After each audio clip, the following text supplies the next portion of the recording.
Sa video na ito ay pag-uusapan po natin ang latest update tungkol kay Pi Network o mas kilala sa tawag na Pi, na ngayon ay patuloy pa rin ang kanyang struggle sa pag-abot ng sikat na $1 price level. Sa kabila ng mga pag-asa ng mga supporters niya, hindi pa rin sapat ang lakas ni Pi para makawala sa kanyang mabagal at pababa na galaw. Pero ang tanong, ano ba talaga ang nangyayari kay Pi ngayon? Bakit hirap po siyang makaakyat? At may pag-asa pa ba siyang bumalik sa bullish momentum? Kaya yan po ang siyang ating pag-uusapan sa video na ito. Pero bago po tayo magpatuloy, ay pakibasa na lamang po muna ang disclaimer dito sa ibaba ng ating screen. Ayan, simulan po natin sa kung bakit hirap umakyat itong si Pi Network.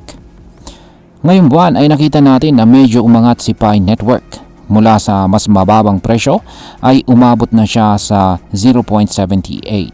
Pero sa kabila ng bahagyang pagtaas, malayo pa rin siya sa target na $1. Sa madaling salita, hindi pa rin sapat ang bullish momentum o ang lakas ng mga buyers para itulak si Pi pataas. Ayon sa mga eksperto, may dalawang technical na dahilan kung bakit parang naiipit si Pi sa neutral zone. Una, mababa po ang tinatawag na Sharpe ratio. At pangalawa, bearish pa rin ang kanyang MACD indicator. Pero ano nga ba ang ibig sabihin ng mga ito? Yan, simulan po natin sa kung ano po ang Sharpe ratio. Ang Sharpe ratio ay isa po itong sukatan or metric ng risk-adjusted returns. Sa masimpleng salita ay sinusukat nito kung sulit ba ang kinikita ng isang investment kahit may kasamang panganib or risk. Sa kaso po ni Pi Network, nasa negative 6% ang kanyang Sharpe ratio.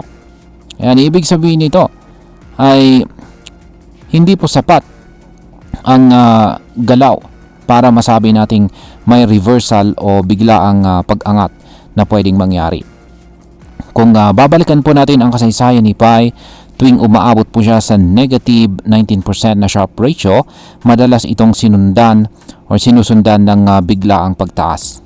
Pero dahil nasa negative 6% pa lang siya ngayon, wala pa tayong nakikitang signal na aakyat siya bigla. Kaya marami pa ring investors ang nag-aalangan kung papasok ba sila o hihintayin na lang muna ang susunod na galaw. Yan, dito naman po tayo sa MACD. Ayan po. Isa sa mga tinitingnan ng mga analyst ay ang MACD or Moving Average Convergence Divergence.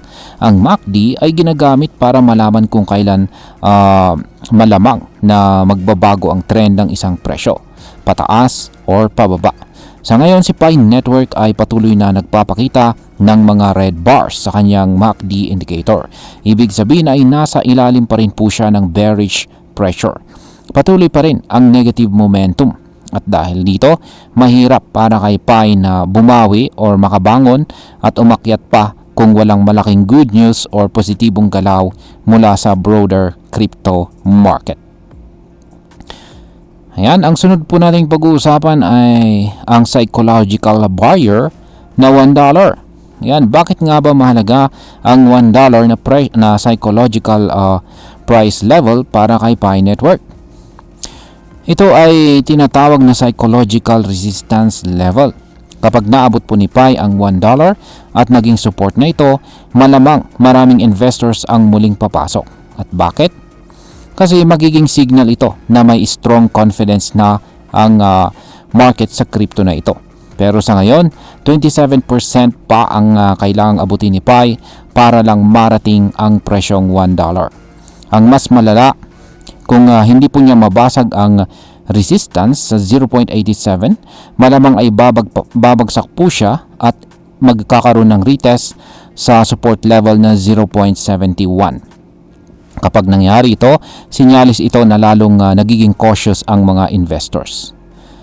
Ngayon ay may pag-asa ba bang umangat itong si Pi Network? Kung titingnan po natin sa mas malaking pananaw, may maliit pa rin namang pag-asa. Kung sakaling tumaas si Bitcoin at siya ay magtala ng or magkaroon ng panibagong all-time high, posibleng madala po niya ang mahatak po niya pataas si Pi. Kasi historically may correlation naman itong si Pi kay Bitcoin. Ibig sabihin kapag bullish si Bitcoin ay madalas po na nadadamay na rin si Pi network sa pag-angat. Kung mababasag po ni Pi ang presyong 0.87, pwede itong maging turning point para sa kanya. Posibleng makalapit na po siya ulit sa presyong $1 at baka ma-invalidate na ang bearish na pananaw. At ayan, pag-usapan naman po natin ang posibleng maging epekto nito para sa atin bilang mga Pinoy crypto enthusiast. Ayan, bilang mga Pinoy crypto traders o investors, mahalaga po ang ganitong mga balita para malaman natin kung kailan tayo papasok sa isang coin at kung kailan tayo dapat maghintay. Marami sa atin ang nakaabang kay Pi dahil sa pangakong mining for free noong una. Pero sa totoo lang, ang presyo niya ngayon ay hindi pa stable at kailangan pa ng maraming development at adoption para masabing solid na siya bilang investment.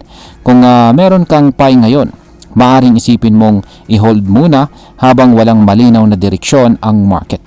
Pero kung plano mo pa lang na pumasok, baka mas mainam na maghintay muna ng confirmation na malalampasan po niya ang resistance levels bago ka po mag-risk ng pera. Bilang panghuli, ang masasabi ko naman tungkol dito ay para sa akin si Pi Network ay nasa isang napakahirap na sitwasyon ngayon. Parang isang estudyanteng gustong makapasa pero hindi pa sapat ang effort. Kailangan pa niya ng malalaking catalyst tulad ng magandang partnership, exchange listing o pag-angat ni Bitcoin para magkaroon siya ng tunay na momentum. Hindi ko sinasabing wala ng pag-asa si Pi, pero sa ngayon, mas maiging mag-obserba muna tayo at magplano ng mabuti. Huwag po tayong basta-basta papasok dahil lamang po sa hype. Dapat laging may strategy at saka risk management po tayo. At ayan, hanggang dito na lamang po tayo sa video na ito mga ka-crypto. Marami pong salamat sa panonood. Ingat po tayo lagi at God bless po sa ating lahat.